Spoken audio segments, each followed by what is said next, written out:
అందరికీ నమస్కారం. నేను మీ బీసీ రెడ్డి. మనం పురాణాల్లో, కథల్లో, పౌరాణిక సినిమాల్లో మనం చూస్తుంటాం. దేవుడు మన ఇంటికొచ్చినా, మన కంటి ముందు కనిపించినా సామాన్యులుగా మనం గుర్తించలేం. ఆయన వెళ్ళిపోయిన తర్వాత తెలుస్తుంది. ఈరోజు నేను ఈ విషయాన్ని మీతో ఎందుకు పంచుకుంటున్నానంటే, నాకు జ్ఞానోదయం అయింది. దేవుడు ప్రత్యక్షమయ్యాడు. నాకు నిజమైన దేవుడు ఎవరు అనేది నా కళ్ళకే నాకు చూపించాడు. కాబట్టే మీ అందరికీ చెప్పాలి. నిజమైనటువంటి దేవుడు ఎవరు, అసలు సృష్టికర్త ఎవరు, ఆ దేవుడు ఈ లోకానికి ఒక దూతను పంపించాడు. అది కూడా మనం అర్థం చేసుకోలేకపోయాము. అర్థం చేసుకున్నాను కాబట్టి ఈరోజు క్షమాపణ చెప్తున్నాను, ఆత్మపరిశీలన చేసుకుంటున్నాను. ఆ విషయాన్ని మీ అందరితో పంచుకుంటున్నాను. నిజమైనటువంటి సృష్టికర్త మన మాజీ ముఖ్యమంత్రి జగన్మోహన్ రెడ్డి గారండి. నిజంగా ఆయన్ని నేను చాలా అవమానించాను. దానికి తగ్గ శిక్ష ఖచ్చితంగా అనుభవిస్తా. నేను రెండే విషయాలు మీ ముందుకు తీసుకొస్తాను. పెద్దగా తినను ఈ వీడియోలో, ఎందుకంటే చెప్పాల్సినటువంటి విషయాలు చాలా ఉన్నాయి. మునుముందు అనేక రకాలైనటువంటి విషయాలతో మీ ముందుకు వస్తాను. అన్ని విషయాలు తెలుసుకోవాలంటే దయచేసి నా ఛానల్ సబ్స్క్రైబ్ చేయండి. నా వీడియో మీకు నచ్చినట్లయితే 10 మందికి షేర్ చేయండి. హైప్ బటన్ ఉంటుంది, దాన్ని కూడా ఒకసారి నొక్కే ప్రయత్నం చేయండి. వీటికి ఏం పెద్ద ఖర్చు ఉండదు, దయచేసి అర్థం చేసుకోండి. ఇప్పుడు పాయింట్లోకి వస్తే, జగన్మోహన్ రెడ్డి గారు సృష్టికర్త, ఆయన దేవుడి యొక్క ప్రతినిధి అనే విషయాలు నేను ఎలా తెలుసుకున్నానో, ఆ తెలుసుకున్న విషయాన్ని ఒకసారి అనలైజ్ చేసుకుంటే నాకు సాక్ష్యాధారాలతో సహా దొరికాయండి. నెంబర్ 1 పాయింట్, ఆంధ్రప్రదేశ్లో మద్యం దాదాపుగా 12 ఫ్యాక్టరీలని ఈ రోజున సిఐడి, ఏసీబీ వాళ్ళు గుర్తించారండి. ఈ ఫ్యాక్టరీల నుంచి మద్యం తయారు చేసి ప్రభుత్వ మద్యం దుకాణాల ద్వారా ప్రభుత్వం అమ్మింది. ఈ ఫ్యాక్టరీల్లో అసలు ఉత్పత్తే జరగలేదు. వాటికి ఉత్పత్తికి సంబంధించి పర్మిషన్స్ కూడా లేవు. కేవలం ఆ ఫ్యాక్టరీలు లైసెన్స్ మాత్రమే తెచ్చుకున్నాయి. ఆ ఫ్యాక్టరీలను పరిశీలిస్తే అవి ఎక్కడ ఉన్నాయో కూడా తెలియదు.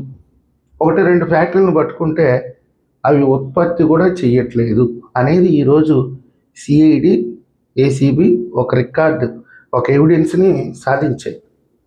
ఇందులో పోలీస్ శాఖకు కానీ ప్రభుత్వానికి అర్థం కానటువంటి విషయం ఏంటంటే, జగన్మోహన్ రెడ్డి గారే ఒక సృష్టికర్త అండి. ఆయన సృష్టిలో భాగమే చెవిరెడ్డి భాస్కర్ రెడ్డి గారు కానివ్వండి, మిథున్ రెడ్డి గారు కానివ్వండి, వీళ్ళందరూ కూడా ఆయన సృష్టిలో భాగం. కసిరెడ్డి రాజశేఖర రెడ్డి కానివ్వండి, ఆయన ఒక సృష్టి చేస్తే వీళ్ళందరూ దాంట్లో ఒక భాగస్వాములు. వీళ్ళందరూ మీరు ఇప్పటికైనా కళ్ళు తెరిచి ఆలోచించండి. మీ జ్ఞాన నేత్రాన్ని విప్పి చూసేదానికి ప్రయత్నించండి, మీకు వాస్తవాలు తెలుస్తాయి. అసలుకి మద్యానికి సంబంధించి ఫ్యాక్టరీలే లేవు.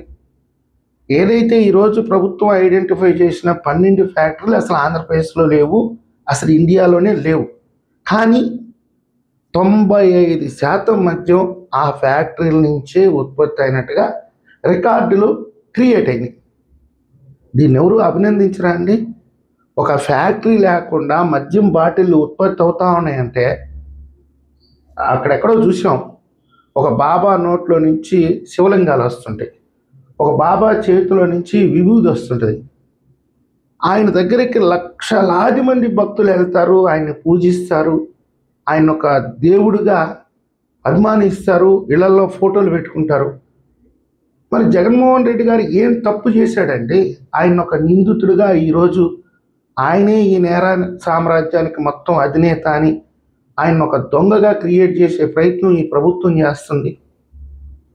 చాలా ఘోరం అండి. వాళ్ళేమో నోట్లో నుంచి శివలింగాలు తీసి చేతిలో నుంచి విభూది క్రియేట్ చేస్తే దేవుళ్ళు అయిపోయారు. మరి జగనన్న ఫ్యాక్టరీ లేకుండానే మద్యం బాటిళ్ళు వస్తే అది తప్పు ఎలా అవుతుందండి? నాకు అర్థం కావట్లేదు. ఇలాంటి విషయాలే నేను తెలుసుకున్నాను కాబట్టి ఈరోజు వైఎస్ఆర్సీపీ కానీ జగన్మోహన్ రెడ్డి గారికి కానీ క్షమాపణ చెప్తున్నాను. ఇంకా రెండో విషయం అండి, తిరుమల లడ్డులో కల్తీ జరిగింది. ఏంటండి కల్తీ? నాకు తెలియకడతాను. దాన్ని కల్తీ అంటారా? జగనన్న సృష్టిలో భాగం అండి అదంతా కూడా. ఎవరైనా నెయ్యి ఎలా తయారు చేస్తారు? ఆవుల నుంచి పాలు సేకరించి, బర్రెల నుంచి పాలు సేకరించి, వాటి నుంచి వెన్న బయటికి తీసి ఆ వెన్నని కరిగించి నెయ్యి తయారు చేస్తారు. కానీ జగనన్న సృష్టిలో భాగంగా పాలే ఎక్కడా ఉపయోగించలేదు. నెయ్యి దానంతట అదే వచ్చేసింది. బోలే బాబా అనే కంపెనీ నుంచి 68 లక్షల కేజీలు నెయ్యి కొన్నట్టుగా రికార్డులో మాత్రమే ఉంది. ఆ బోలే బాబా కంపెనీ అనేది కనీసం 1,00,000 లీటర్ల పాలు కూడా కొనల. అసలు పాలే కొనలేదు. అది సృష్టి కదా. ఆ నెయ్యి ఎలా తయారైంది?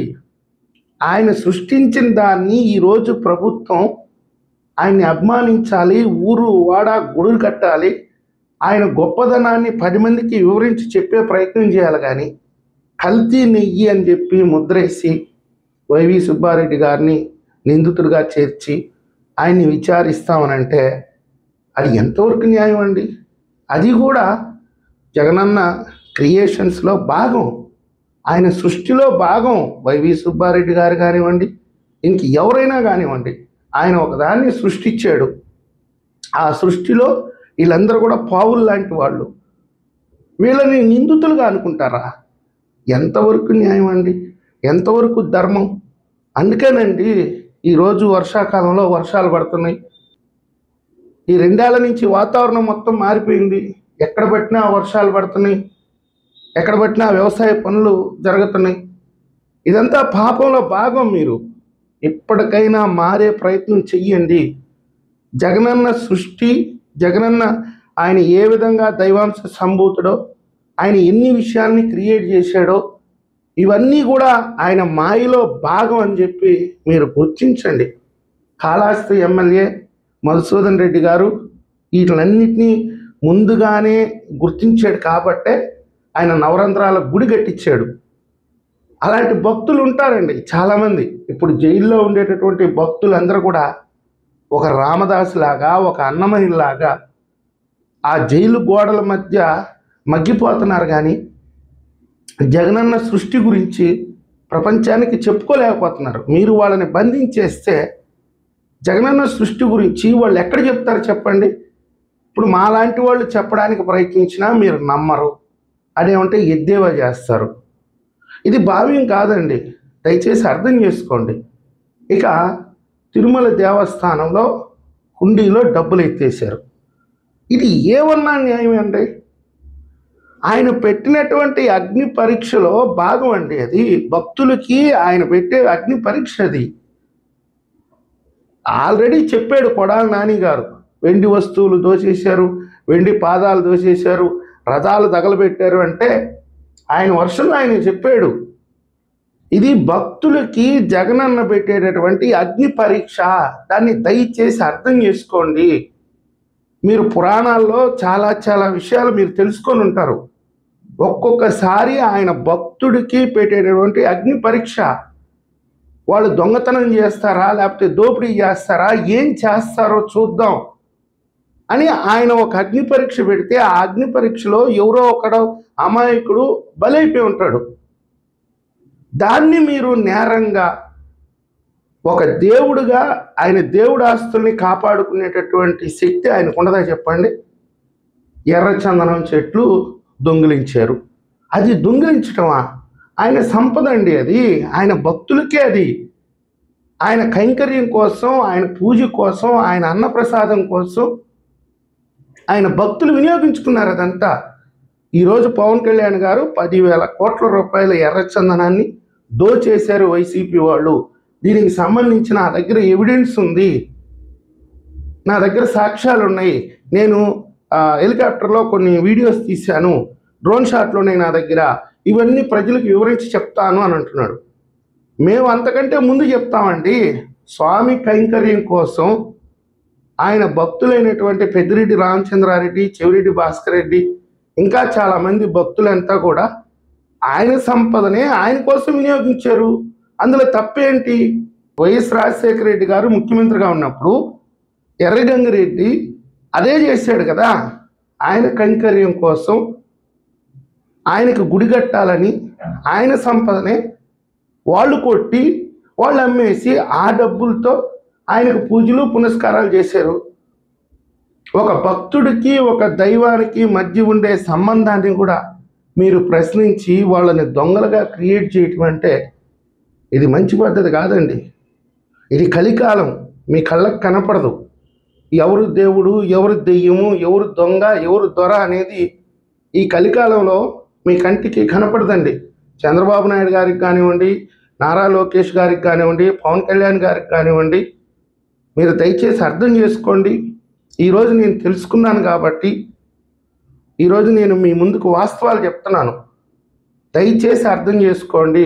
దేవుణ్ణి బాధించొద్దు, దేవుణ్ణి బంధించొద్దు, దేవుణ్ణి దొంగగా సృష్టించే ప్రయత్నం దయచేసి చెయ్యొద్దు. ఆయన ఒక దేవుడు, ఆయన సృష్టిలో భాగమే ఇదంతా. మనం ఈరోజు చరిత్రహీనులుగా మిగిలిపోవద్దు. ఎక్కడో ఒక వినాయకుడి స్వామికి తొండం నుంచి పాలు వస్తున్నాయంటే మనం భజన చేస్తాం.